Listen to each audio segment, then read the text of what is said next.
in a game. 20. Swung on and driven to deep left. And a hit. Down for Yankees win. Yankees win. Bernie Williams homers deep in the left field seat to lead off the 11th inning at a 1-run finish. And the Yankees beat the Orioles 5-4 to win Game 1 of the American League Championship Series. Burn, baby, burn. He's done it again. Deep left. There it goes. Stepping into history. He's done it. He has done it. 62. Aaron Judge is the American League single-season home run leader. The AL King. Case closed.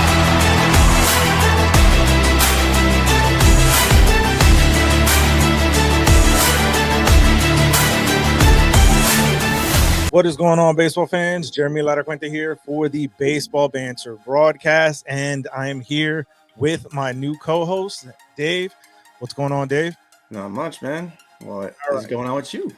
Not a whole lot. And with this series, as you saw in the intro there, we are beginning a brand new series entitled State of the Franchise. And basically, from championship glory to rebounding years, every team has a story.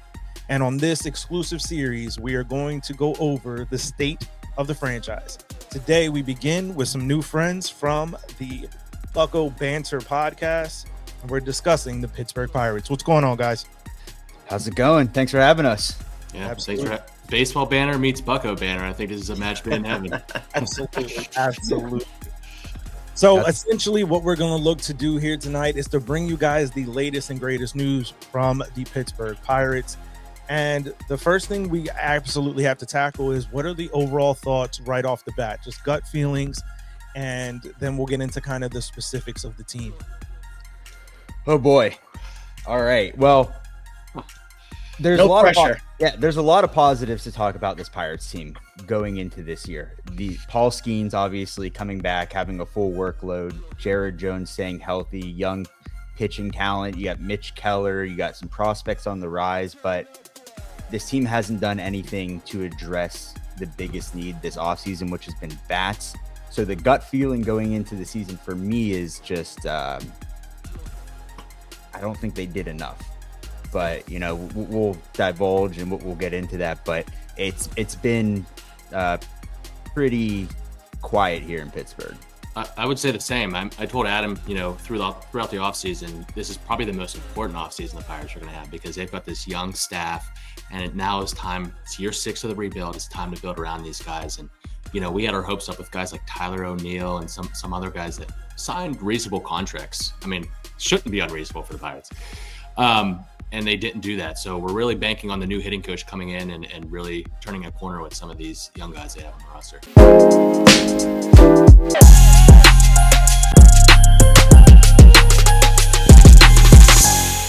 And I mean, some of the acquisitions that were made for you guys this offseason, I'll just kind of run through the list from like MLB.com, but you guys picked up Andrew McCutchen back. You picked up Caleb Ferguson, Adam Frazier, Tim Meza, Tommy Pham most recently. And then you guys made a couple of trades to get, Spencer Horowitz, Emmanuel Valdez. So of all these acquisitions, which do you think will have the most impact for you guys in 2025? I'll let you take that one, Scott. Yeah, I'm going to say Spencer Horowitz. He's got to. I mean, we really haven't had an everyday first baseman since, I don't know, Josh Bell. Josh Bell. I mean, we're gonna have to rely on him. I believe in the bat. I think they gave up a little bit too much for him because he's still not like really a proven bat. But the numbers are there, the peripherals are there. I'm interested to see what he can do in the middle of this lineup. Yeah, since Josh Bell, which you could also make the argument that he really wasn't a first baseman when he was with the Pirates because he came up as an outfielder, and at that time it was Starling Marte, Andrew McCutchen, Gregory Polanco. So we thought we just had this embarrassment of riches. So where do you fit Josh Bell in? First base, defensively a liability, but other than that, Carlos Santana, and then it's just been a revolving door.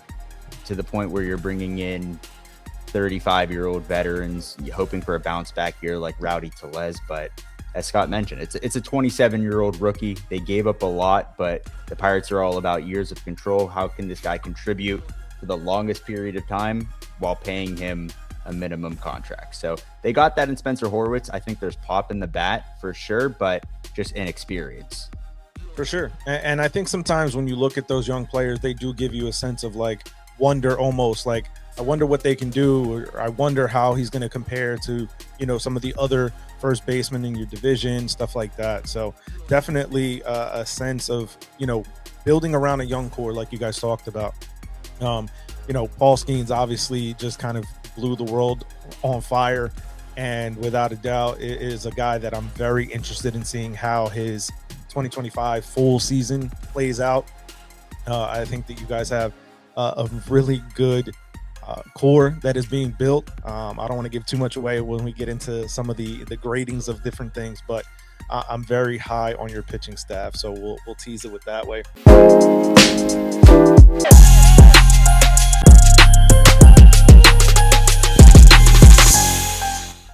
Now, when it comes to kind of the injuries that you guys are faced with, there really wasn't, I feel like, too many that were going to affect the day-to-day in 2025. I think the only one that I really saw that was going to be a big thing is kind of one of your top prospects in Braxton Ashcraft.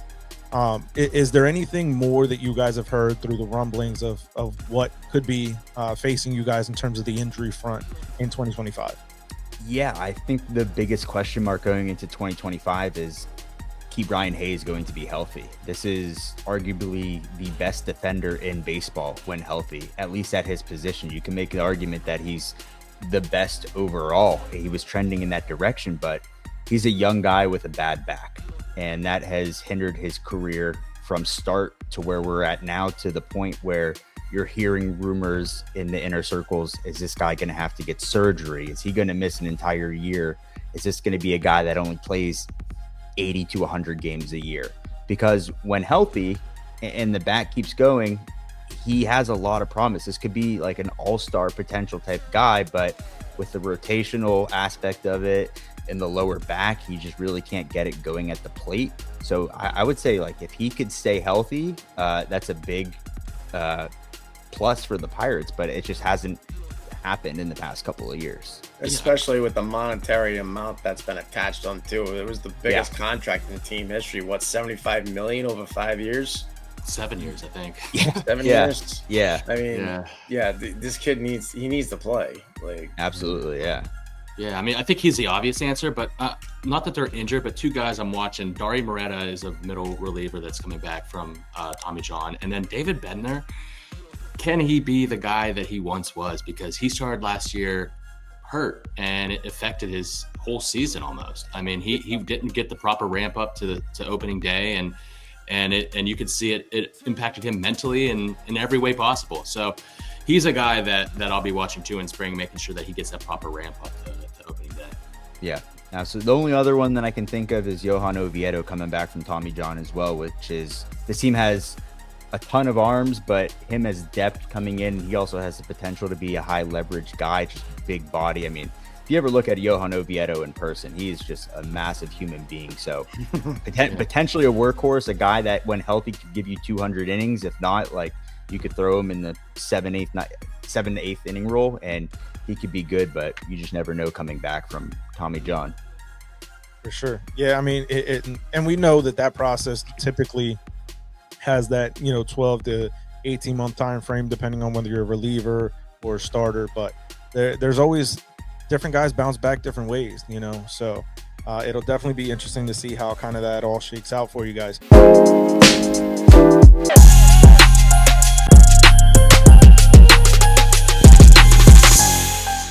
Now, what player would you say, what personality on the team would you say would be the X factor for success for the Pirates? And what does success for the Pirates look like in 2025? Man, I mean, I'm going to have to go with Brian Hayes. I mean, you took mine. I mean, I know that's going to be a common answer with Pirates fans, but he was hurt last year and it seemed like he was unhappy. He showed it on his face, and And we need him, the guy that they signed to 7 years, the biggest contract until Brian Reynolds. Brian Reynolds was our first $100 million contract. But they're going to need him to be a leader. And I don't even know if he's, made to be a leader, but he needs to step up and be a veteran in that clubhouse. And he needs to show that he wants to be there, and he needs to log a healthy season and be on the field for 130, I would say, at least. Scott and I hang out pretty much every day. We record multiple times a week. We did not talk before this podcast. I was really interested to see who he would say, and I wish I talked to him before, because Ke'Bryan Hayes was my guy. If he could stay healthy, we've talked about him being an MVP type caliber player if he's able to hit consistently.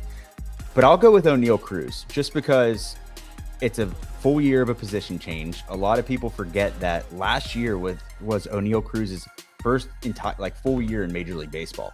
He was supposed to be a rookie before, snapped the ankle, came back. He's a 6'7" shortstop. You're constantly getting compared to Ellie, and I mean, he was leading the league in errors. He's also making some incredible plays, has a strong arm, but the move to center field was an interesting one at first, and to be honest, something that I think both Scott and I weren't behind originally, because we just didn't think there was a big enough sample size for a guy that is just getting his first taste at the show at this long, of a sample size. But the way he's able to move and to let the arm loose out there, I think having that type of dynamic athlete roaming the outfield is going to be incredible to watch, but also just a consistent piece to this lineup where you're talking about a guy that'll wake up and you're pretty much slotting him in for a 2020 season with 30-30 potential and even more. But he's got a year under his belt, so if he could stay consistent, hit the long ball, and be a little bit more consistent versus lefties, he would be my X factor.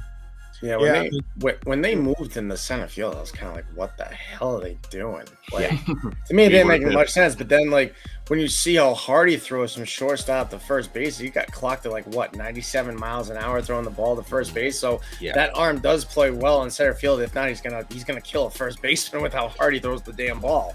I mean, if Aaron Judge can play center field, being as big as he is, I don't think Oneil Cruz is gonna have a problem. Yeah, I also think there's precedent for this move as well. You have Fernando Tatis, who was, had an incredible bat, but was an iffy shortstop. Jackson Merrill found his way through the system as a shortstop, but then became a Gold Glove caliber outfielder. So I think that level, and I can make the argument that Oneil Cruz has much more athletic, God-given athletic ability than Fernando Tatis and Jackson Merrill. Whether he puts that together or not, that's going to be the big question, but I think there's a lot of promise out there in center field. Yeah, I definitely agree.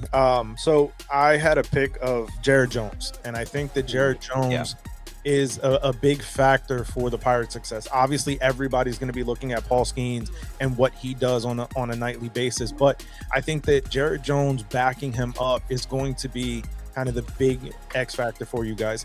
Obviously, Mitch Keller as a solid number 3, but I think that when you look at and obviously as a Yankee fan, I think about the postseason, right?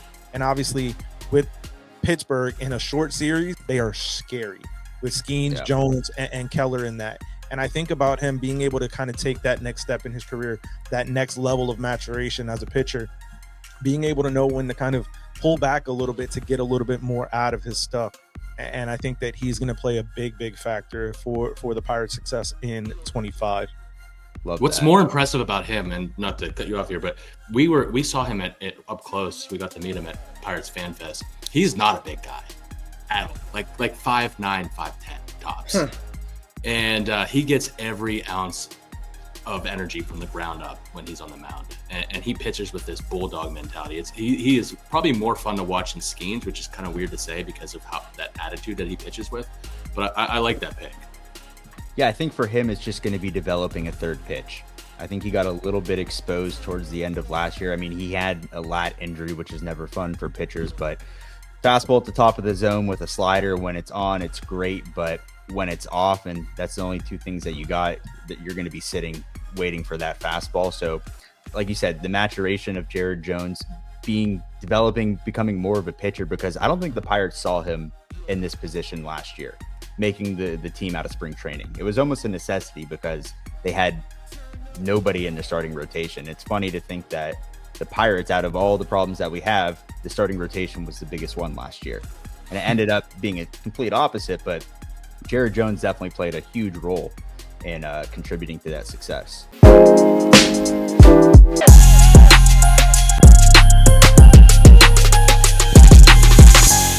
So when it comes to MLB.com's rankings of the top prospects in the organization, I can sometimes have a bone to pick. They are listed with Bubba Chandler as your top prospect. Tell me a little bit about him. He's an athlete. He was committed to Clemson to play quarterback. He is rumored to be on that, I hate to say it, like he's more on the Skeens level than Jared Jones was. Like he's going to be that number 2 guy when he gets to his peak. He's got a great fastball with a lot of run. He's got a big slider. Yeah, I mean, you just got to bet on the athlete. I think there's a good chance that I would bet against him making the opening day roster, but there's a chance that he goes into spring this year and puts up a Jared Jones type spring and makes that opening day roster. Yeah. Also, the grossest changeup you might see as a prospect. And I think the difference between him and Jones, like Scott said, is Jones, there wasn't much expectation, so he makes the team out of spring training. Great. With Bubba, it's more the Skeens route, right? They want to make sure that their top guy is getting ramped up properly. He's probably going to get a month or so in the minor leagues, but you got a 101 mile per hour fastball that he could ramp it up to, and then one of the best changeups you'll ever see. So when you're talking rotation, the dream rotation is him, Skeens, Chandler, then Jones, then Keller as an innings eater. So you got more guys down there too with arms, but Chandler he's a special prospect. It's probably one of I would say the top pitching prospect that we've had outside of Paul Skeens. And that's saying something. Yeah. You guys have developed quite a few arms, one of which we have on our team right now in Garrett Cole. So. Oh, yeah. Yeah. I also want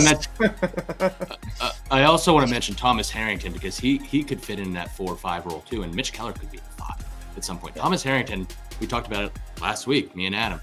I think he's one of the most slept on prospects in baseball right now. He went to Campbell, played with Zach Neto. He's got like Shane Bieber like stuff, and I don't want to comp him to Shane Bieber, but he's probably got the best command in minor league baseball, and he's got 3-4 plus pitches. I think he's going to be a big time innings eater and probably more than a back end rotation guy. But in this rotation, he's going to be pitched towards the back end. Yeah, like I said, I have very high on the pitching staff of the Pittsburgh Pirates, so we'll get more into that in just a bit.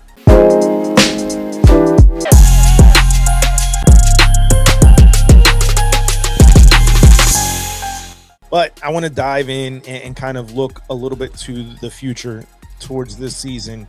And I want to know, what do you guys think is the biggest question mark facing the Pirates as a team, as an organization, going into 2025? I think overall you could just say scoring runs. They scored, if you count up the amount of 1-run ball games that they were in last year, the amount of times Paul Skeens went 1 hit into 7 innings, you probably are adding 10 to 15 wins just right there. But going into this season, it's right field. They quite simply don't have an everyday right fielder. They just picked up Tommy Pham, but outside of that, you have Josh Palacios, Jack Sawinski, Billy Cook, potentially Nick York, who they picked up last year, and then you mix in a platoon somewhere there. But until they picked up Tommy Pham, which I don't think is an everyday answer, there's really no definite guy that you're just sticking out there for 162. I would say the biggest question mark is defense, because they have this great pitching staff, but they also don't have the best fielders behind them. They have Brian Hayes, who's an elite third baseman. Jared Triolo and Billy Cook might need to be everyday players because they're also plus defenders. I mean, Jared Jones was a utility Gold Glove winner this year. So we saw IKF. You guys know about IKF in New York. Don't get me started. He's our everyday shortstop, guys. Started. He's our everyday shortstop. I'm begging for Jose Iglesias to get signed or somebody. I don't know. And in right field, like O'Neal Cruz is a new center fielder. We just DFA'd, or not DFA'd, non-tendered Brian De La Cruz. I mean, he was atrocious. But I would almost rather have him than what we have right now, which is kind of sad because Brian Reynolds was one of the worst left fielders defensively in baseball last year. And you guys now gave up quite a few prospects to get Dylan Cruz from the Marlins too. John Chuck Shim and Garrett Forster. Yeah. College bat, which we don't have really any college bats. So anymore, the corner, outfield, shortstop, up the middle is like kind of scary to me defensively. The problem is they have about 7 second basemen on this team, and they have a lot of guys that could play everywhere, but we also just have many holes. So it's a conundrum. Hey, at least you guys don't have a GM that's taking your second baseman and playing him at third base and then saying you have a second base issue when you really don't. It's like, no, you just move Jazz to second and you figure something out at third base. For what it's worth. This Jazz guy, played a good Alex third. Bregman out there that, needs a new home. Like, can we make it make sense for once? I mean, David, if you want to switch situations here, for sure. by all means. Listen, I don't know how you guys do it. I feel bad for all you guys that are fans of small market teams. I grew up a Yankees fan my whole life. I don't know the pain and suffering, but sticking with that, like, what is it about not just your team, well, specifically your team, but I just don't understand, like, why. All right, so every owner in baseball has at least got a few $100 million sitting somewhere, but yet you see teams like the Pirates and they have like a $75 million payroll. Like, how does this? You can't really build a winner without spending money. Well, it also doesn't help that we have our decision makers aren't making the best decisions. That makes it worse because we've seen it with the Rays, we've seen it with the Guardians, the Athletic, even the Athletics are spending money this offseason, which is kind of funny. Yeah. Ben Cherington has not like hit on many trades outside of maybe claiming. Well, he couldn't sign Johnny Damon when he was in Boston either, so there's that. And didn't he had the Hanley Ramirez and Pablo Sandoval signings, right? So his decisions are suspect. But yeah, I mean, spending is a big problem. And don't quote me on this. I think Bob Nutting is the 8th or 9th richest owner in baseball, so he has the money to spend. So that's definitely a part of it. But I think it would help if we had better decision makers in the front office. Yeah, that does help. Yeah, I think as fans, we've been gaslit for about 20 years now that things are going to get better, or that we're, this close to a winning season, or that to trust the process. And, it fools us. It gets us almost every single offseason because you have guys like Paul Skeens and all this promise. And it's like, okay, this is going to be the offseason where they get better. And it's how we're going to get better is through internal development and getting guys through the system. Well, that takes time. And if you look to when the Pirates had the most recent success in 2013, 2014, they had a lot of internal development with guys like Andrew McCutchen, Starling Marte. You had Garrett Cole, but you also had guys like Russell Martin and AJ Burnett, those key veterans that you had on multi-year deals, which they haven't had a multi-year deal since Nova. 2 years, 3 years, $29 million. So since then, they have not. It's just been quite literally a rotating door of 1 year guys in and out. And it's not even guys that are really, in the primes of their careers. It's guys that are already on the way out that are looking for another, you get one last paycheck and then they usually ship them off at the trade deadline. So yeah, decision making and just a lot of prayer. Like what's got me worried for you guys is like what happens when it comes time to pay Paul Skeens $400 million. Oh, that's not happening. Not going to. No. Yeah. That's just, to me, it's just dumb. Like you have this horse of a player, and it's like you're gonna keep him for 6 years, trade him in year 5, like they did with Garrett Cole, and hopefully they get more than they did for Garrett Cole. They got Colin Moran was the best piece they got back in that trade. Yeah, that was. Got blindsided with that one. Yeah, and you guys gave up Musgrove in that trade too. No, he can't. No, wait, did we? Yeah, Musgrove came over to us from. Did he? From Houston, we gave him up to San Diego. Okay, all right. Yeah, I think, like you mentioned, Paul Skeens, we have him for the next 5 years, and then they're going to trade him, which makes Pirates fans even more anxious because we've gotten a taste of what success and greatness could be like. So this is your chance because we know we are not signing Paul Skeens unless they give him an extension now and you can get some type of team-friendly deal. This is not a Pirate for life. And we as Pirates fans, we have that reality check. We know the situation. So it makes these 5 years that much more important, where you have an owner that's not spending money. It's like, how much do you really care about winning right now with the guys that are going to help you win the most games in recent memory? If you can't recruit people to come here and play and build a winner, it's just like, what are you doing? Yeah, it's brutal. And it's, I was listening, our friend of the show, Noah Hiles, who covers the team for the Post-Gazette, he was on Foul Territory earlier today, and he brought up the fact that maybe guys don't want to play in Pittsburgh, and it got some pushback from the AJ Przinsky and Kratz. It's guys like playing in Pittsburgh, like around the league. Guys like being in Pittsburgh. They love PNC Park, but they just don't get that phone call for multi-year deals. That's just what it comes down to. They're not willing to spend. I think that's been one of the biggest things as far as, I think back to, like you said, a decade ago when you guys were, battling for the top seat in the Central with the Reds, and you guys were, the one team that didn't make a move at that deadline when you guys were clearly the better team in that division at that point and did nothing. And then that way it ended up falling apart right shortly thereafter. Yeah, not great. Yeah, our one good memory is a home run off of Johnny Cueto, and then that's about it. It's a sad existence, but you know what? We show up. That's half the battle. Yeah. And PNC Park is such a beautiful park. It could be like us Yankees fans complaining, oh my God, they only spent $300 million this year. Right. Like, what the? Oh no, I get it. My girlfriend's family is diehard Yankees fans, so I'll hear those conversations and I'll just sit in the corner and just be like, man, totally different lifestyle. They only offered one $660 million. Are you kidding me? 750. Yeah. 750, but we wouldn't give him a suite, so he told us the pound sand. Whatever, have fun in Queens. Have fun losing for the next 15 years, guy. We got Max Fried out of the deal, so you know what? Hey, Cody Bellinger, like, you got it. Max Fried, and Goldschmidt. I'll take it. Yeah, good offseason.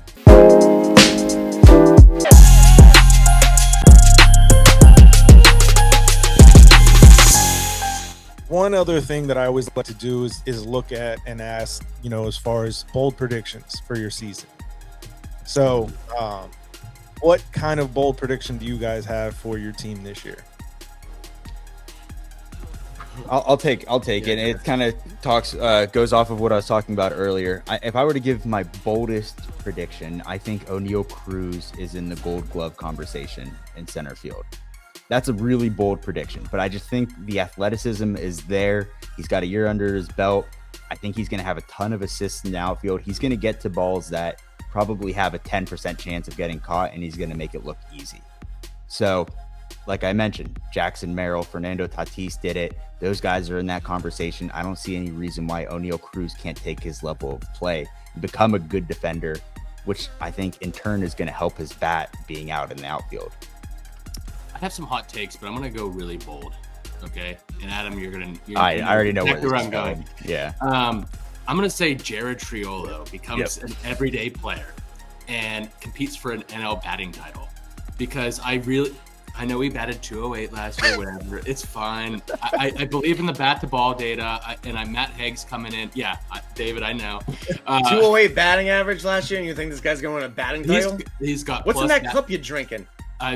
What are you sipping on over there? Must be some really good stuff. Not strong enough, yeah. Not strong enough, I'll tell you that much. I believe in the bat to ball data. I think Matt Haig coming in is going to make a big impact on him. I think he got 1 year under his belt, and he's gonna put up numbers like he did in the minors. And he's our best defender. I feel like he's going to need to be in this lineup every day. So I'm going to go Jared Triolo. I mean, Scott also said this last year, so let's preface it with that. But to his defense, this is a big guy, 6'3", 210, who could play pretty much everywhere on the field. He's like our DJ LeMahieu. But he might be our best shortstop right now, to be honest. Right. I mean, yeah, you have IKF, so the bar's not high right now. But at the end of the season, he hit plus 300. His big issue is now he puts the ball in play. It's just elevating the ball. He doesn't elevate to celebrate. And when he does, he has sneaky pop, a lot of power. So maybe he sacrifices a little bit of that bat to ball skill and sells out for a little bit more power. But I knew Scott was going there. I mean, I love Triolo. I'm giving him one more year and then I'm off the train. So all right. We'll see about that. So I'll be honest. I now feel like my bold take isn't as bold. But I was saying that I think Paul Skeens wins 20 games this year. I know that we haven't really seen a lot when it comes to, pitcher wins, and I'm not one that's a big believer in it. But the stuff that he has, if you guys can get just a little bit of offense, this guy is going to be absolutely filthy, every 5 days. So, yeah, I think he could have done it last year if they could score runs. In the small sample size that he had, he could have won 20 games. He was that good. They just didn't score. My other one was going to be, and I didn't think it was bold enough, was that Kyle Nicholas was going to become the closer of this team midway through the season. I'm a big believer in Kyle Nicholas. He's got disgusting stuff. So, what's the matter? You guys didn't like having Chapman last year? to be honest, he was kind of a blessing in disguise because Bednar was so bad. And we did not expect that. They spent $10.5 million for 1 year on Aroldis Chapman. Wasn't crazy about it. Kind of saw the vision with Holderman, him, and then Bednar. But when Bednar just couldn't do it anymore, he stepped up. And as you guys know, he's a roller coaster. You don't know what you're getting out of Aroldis Chapman. You could get. He might end up with an infected tattoo in his leg. Yeah, or some other very questionable stuff along the road. Yeah, I saw him in my gym every single morning because he works out like 3 times a day, and he belonged to the same gym that I did downtown, and he's the most physically imposing human being I've ever seen in my life. Yeah, I would not want to get kicked by him for sure. No. I mean, but yeah, you're either getting 105 in the corner or something airmailed into the second deck. So, very much so. It's a fun ride. Oh, that guy! Oh my God. He's still making money, man. I know the Red Sox just gave him another $10.5 million. This guy just keeps getting $10.5 million deals. I'm like, how does he do this? Because he still hits 105. I don't even know how he even still does that. I don't know how his arm hasn't just got right off. It's because of his close relationship with his mom. I don't know if you guys are familiar with that situation. No, I'm not. Yes. Look up the video on Twitter after this. Save that for after. You'll be sorry that you did, but go ahead. It's a nightcap. Yeah. Okay. Now, I do want to circle back to one thing, because the biggest question that I have for you guys in terms of the Pirates as a whole is, how do you keep Paul Skeens healthy, a la what the Nationals didn't do with Steven Strasburg? That's a really good question. I think they were really focused on that last year.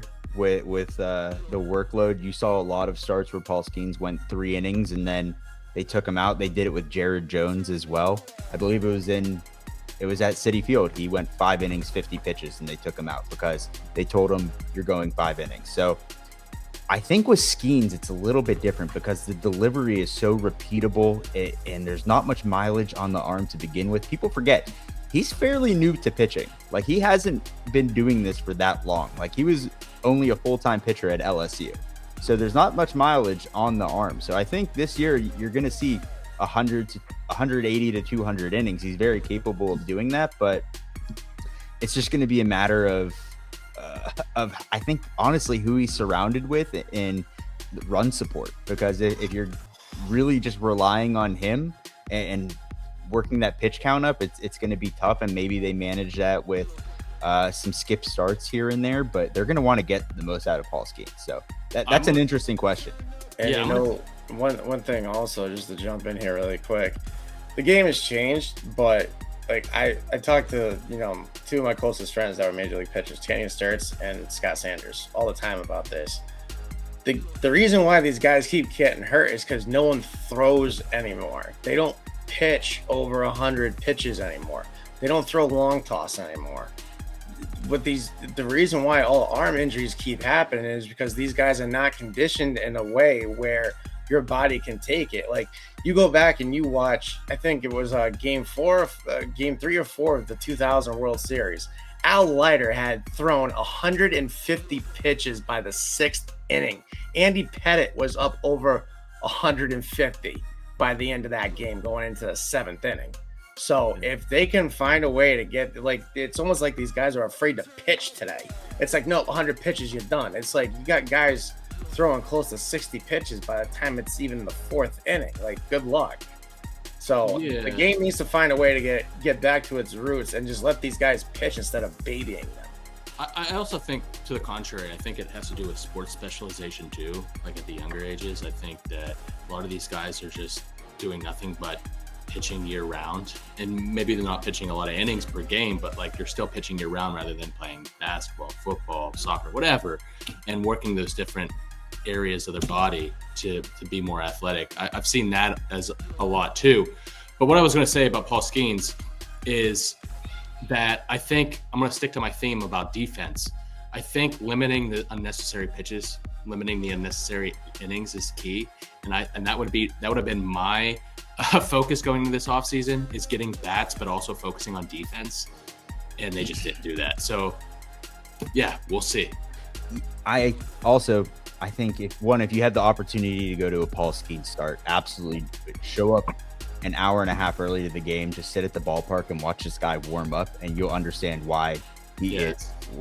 I mean, like, he's out there throwing a football, he's doing ab workouts, he's doing plyometrics, like he's in the best shape and he takes everything so seriously. But I mean, talk about like babying guys, and I agree, you got to let guys go out there and eat. But this era of baseball, like the driveline era, perfect game era, where you're trying to max your velo for scouts. You want to see guys throwing 100. Guess what? There's a lot of guys out there that can get it up to 98, 100 now. But there's a difference between throwing and pitching. Paul Skeens is a pitcher. I think that's what he has going for him. He knows the intricacies of pitching instead of just gassing it up. Where, that's where you worry about guys like maybe Jared Jones throwing 100 and getting into a hole and then just becoming more of a thrower. Then you get lit up because you're just working, middle of the zone without any control. With Paul Skeens, it's art, the way he's able to craft every at bat. So that makes us worry a little bit less about him getting injured and taking on the innings. Yeah, MLB Network loves to feature his warm-ups whenever they're tuning into a Pirates game before it starts.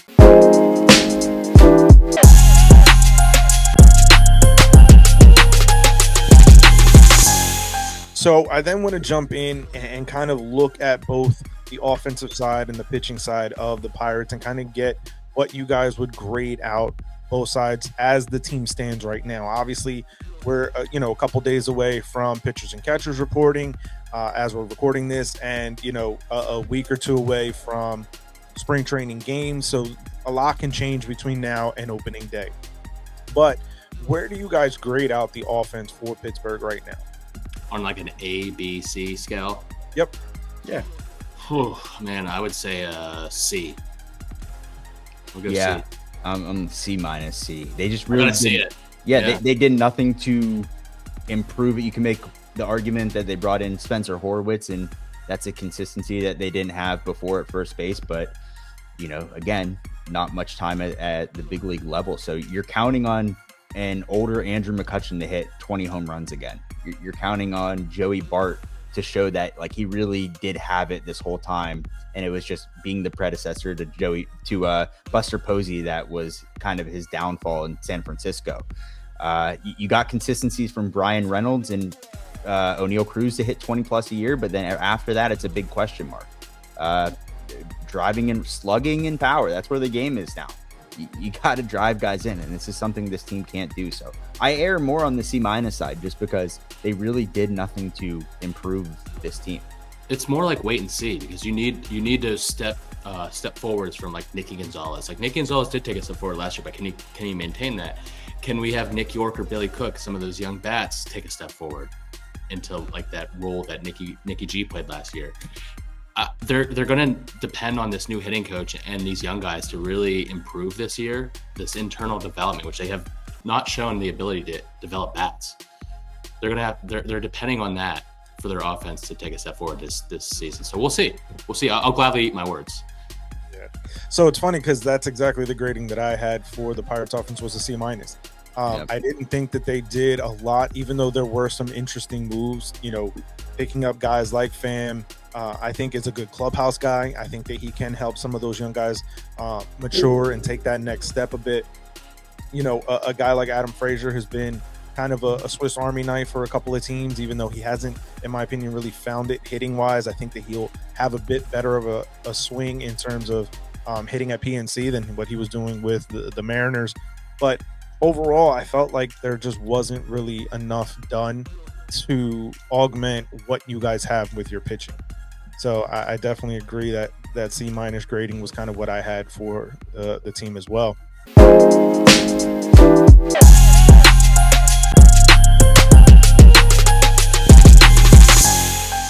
Now on the pitching side, what kind of grading are we looking at for you guys? We just talking starting rotation or just generally through the bullpen? Starting rotation and the bullpen, kind of the whole thing, Yeah, the whole thing altogether. I would go B+ because I'm like factoring in the bullpen. Like I actually believe in this bullpen, and the bullpen was going into last season was considered a strength. There's a lot of young guys too that are unproven that need to take that step forward. But that rotation, I would give an A. So I'm going to balance it out with a B+. Yeah, I think it averages out for an A- for me because the rotation is excellent. But a lot of people don't talk about the year that Bailey Falter had last year. Talk about a guy that made adjustments. We had the Pirates catching coach Jordan Comedina on, and the Pirates brought in these high-tech mounds, and they found out with Bailey Falter, all he had to do was bend his knees, and then he could throw 94 at the top of the zone. So it's like stuff like that, developing guys and just finding, the little tweaks that make them better. But a rotation with Bailey Falter at the end, potentially Johan Oviedo coming back and throwing innings, and then getting guys back like Dari Moreta. I think Bednar is going to have a bounce back year. I just quite simply don't think you just have that type of meltdown after 2 all-star seasons and being one of the well, I know relievers can be a crapshoot sometimes, and sometimes you just don't have the feel, but Colin Holderman had an all-star type year last year, minus 1 month. Carmen Majinski, Kyle Nicholas, these are all high leverage guys that could potentially be closers later on in their careers. This is just one part of the Pirates team that is not lacking. Yeah, for sure. And as I alluded to earlier, I'm very high on this Pirates pitching staff. I gave it an A overall. I think that with the strength that you guys have in the rotation, if they're willing to let them go out and pitch their game and not be short with the hook, I think that you guys will be able to really have that young bullpen take that next step because of having starters go 5, 6, 7 innings on every nightly basis. So then you can put your relievers into good positions. I think that this pitching staff is absolutely going to be one of the best in baseball. And, I like I said, I'm very high on the Pirates pitching staff right now. And it's one of the best features for me. One of the best stories to look at this year is going to be how that pitching staff functions throughout the course of the season. Yeah, they actually added to the bullpen too for, like, you talk about needs on the hitting side of things. They had no left. They had a lot of needs in the bullpens. They just had no left-handed arms, and they brought in Caleb Ferguson. They brought in Tim Meza, who you guys might be familiar with the back end of the last year with the Yankees. Guys that have good stuff. Didn't have great years last year, but the stuff is there. So if you could just kind of hone in on that and get what you need out of 51% ground ball rate guys that are going to do their job, it's a recipe for success. But you never know. And to add to that, we just hired Brent Strom as an assistant pitching coach. So that's a good whisperer. I'm really looking forward to seeing what he can do with some of these guys, especially him and Skeens. I mean, I feel like him and Skeens are just going to be a dynamic duo. But some other guys like Bubba Chandler and Thomas Harrington who are coming up, and then Kyle Nicholas and Carmen Majinski in the bullpen who are looking to take that next step. I'm really excited to see what they can do with him. Sure. Yeah, it's definitely going to be an interesting season for sure.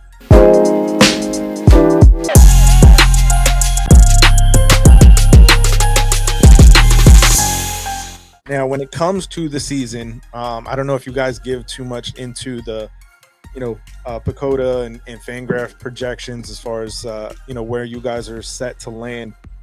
But if you had to give a divisional prediction, where do you guys think you land this year? Man, I'm going to say in the middle, like third. That's the Brewers always overperform, I feel like. And I feel like the Cubs are going to take a step forward this year. I kind of like what the Reds have done this offseason. I could see us finishing one of those teams underperforming and us finishing third if everything goes right for us. I feel like the NL Central's gotten weaker, though. Like, Milwaukee just traded Devin Williams to the Yankees. the Cubs dealt Bellinger to the Yankees, but they pick up Kyle Tucker.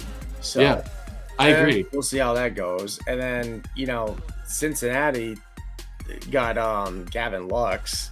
Francona, but they got Brady Singer. That's gonna be interesting to see what Tito Francona does with that team. I'm actually surprised they were able to get him out of retirement because I thought he was done with Cleveland. We thought he was coming to Pittsburgh because he grew up here. We thought he might do a retirement tour in Pittsburgh, but that's the frustrating part for us too of this offseason because the NL Central has kind of become the Cardinals haven't done anything. Yeah, the Cardinals used to be a stronghold. I feel like it's you guys. Cardinals could finish last.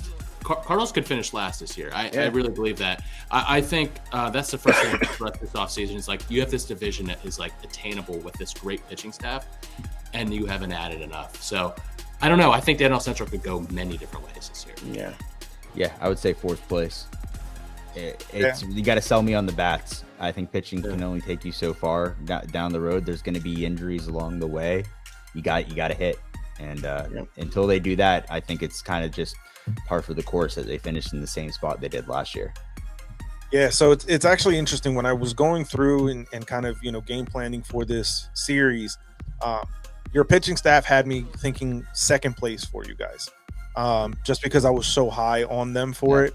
But in looking at the fact that they really didn't do anything with the offense, and you're really relying on guys to kind of take that next step up, and not saying that they can't, but the kind of readjustments that the Cubs have made, the moves that the Reds have done, especially bringing Tito in, that to me is a very big move. I think that he has the ability. He is one of the best baseball minds in the history of the game. Yep. And what he was able to do with less than nothing with the Guardians for years, I think that he's going to do something similar with the Reds. So I ended up kind of bringing back down to fourth place for you guys. But in my estimation, both Pacoda and Fangraphs have you guys at 75 and 84 wins. Or 75 and 84 is the record. I actually have somewhat the inverse. I think you guys are going to be much closer to like 83, 84 wins. I'll take that. Let's go. Yeah. I think that, you guys are definitely going to be over 500 with that pitching staff. I think that the bullpen bounces back. I think that it's going to be something where pitching wise, you guys are going to keep yourselves into games. And if you can just get a little bit of offense, I think that it'll bounce up even higher than that. But I think for me, just kind of looking at the way the division is going to play out, I think you guys are going to be in a very tight race all season long. I'd love that. We've won 76 games the last 2 years, so getting over that hump would be nice. 84 would be great. I think that'd be the best case scenario for this year. Yeah, it's kind of like, hey, if we can just any type of, they keep telling us we're getting better, although we get the same results. So like actually seeing that translate to the standings would be a really nice sight to see.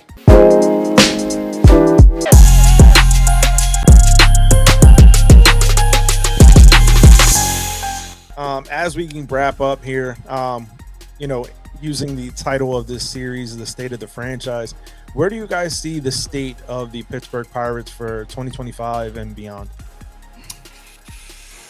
Wow, they where I think they should be versus where they are. I think they should be in a win now mode because they've got one of the best young pitchers in the last. Derek Shelton said it today on Chris Rose's rotation. One of the best young arms in the last 50 years. And I definitely believe that. Adam and I, when we went down to spring training last year, we went to the breakout game against the Orioles. And it was surreal to see that up close. Like, I think he's like one of the best arms I've seen in person. So I think they should be in win now mode, and they should be they should have a window for the next 4 or 5 years. But I don't know if they've done enough to augment that on the offensive side. Yeah, I agree with everything Scott said. I would just say they're confused. They don't really have a direction right now. They have a general idea of what success could look like with the internal guys that they have, but they're not willing to add on to that, which you can only internally develop so much. And you can make the argument that the Pirates I know it's a big joke in Pittsburgh how the success is going to come from internal development and they don't win. So people think, well, they're not developing anybody. But Nick Gonzalez is breaking through. Mitch Keller, obviously Paul Skeens. I would. It's kind of tough to say you could break through with anybody, but like, Jared Jones. They traded for Brian Reynolds and brought him through the system.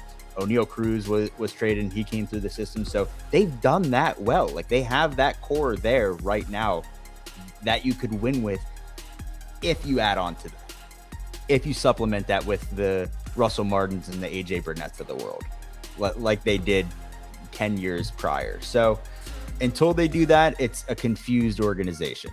But I think the window is now. So if you don't capitalize on it now, it's going to be another, unfortunately, probably 7 to 10 years before the next window hits. For sure. So definitely an interesting season set to come out of the Pittsburgh Pirates organization. We definitely want to thank you guys for jumping on with us. Is there any other thoughts, things that you want to say about the organization before we kind of plug your show? I would say watch one name I want to watch this year that I didn't get to plug throughout the episode is Nick York. I'm really high on Nick York this year. He's a guy that they got for Quinn Priester. I thought that was one of Charrington's better deals in the past 6 years.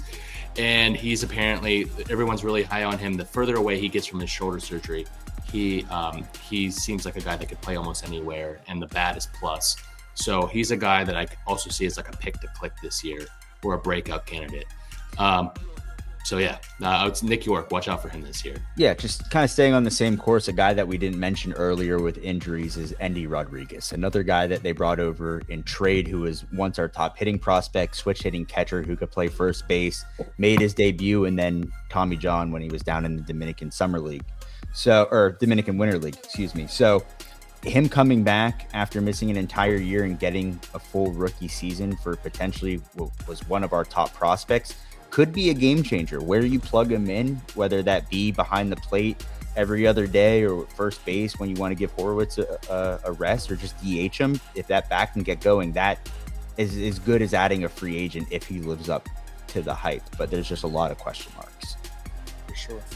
So I want to thank you guys once again for tuning in. Let everybody know where they can find you guys at, and that way we can really plug the show for you guys. Yeah, absolutely. It's appreciate you guys having us. This was a great time. You could find all of our Pirates content at BuccoBantr. That's BuccoBantr, no E. So it's at BuccoBantr on all social media, and then on YouTube at BuccoBantr. Make sure you go subscribe. We're pretty active on X, Instagram, 2 episodes a week. Had some great interviews with a lot of the current players. Got some exciting stuff coming on along the way. So hopefully you guys can go follow us and keep up along the season. Absolutely, guys. So you guys definitely bring the content. I really enjoyed checking out your show, especially leading into this conversation. I kind of used you guys as my cheat sheet for this particular episode, so it worked out quite well. So, once again, guys, thank you for joining us. It was an absolute blast. Thanks, guys. Appreciate it. Anytime.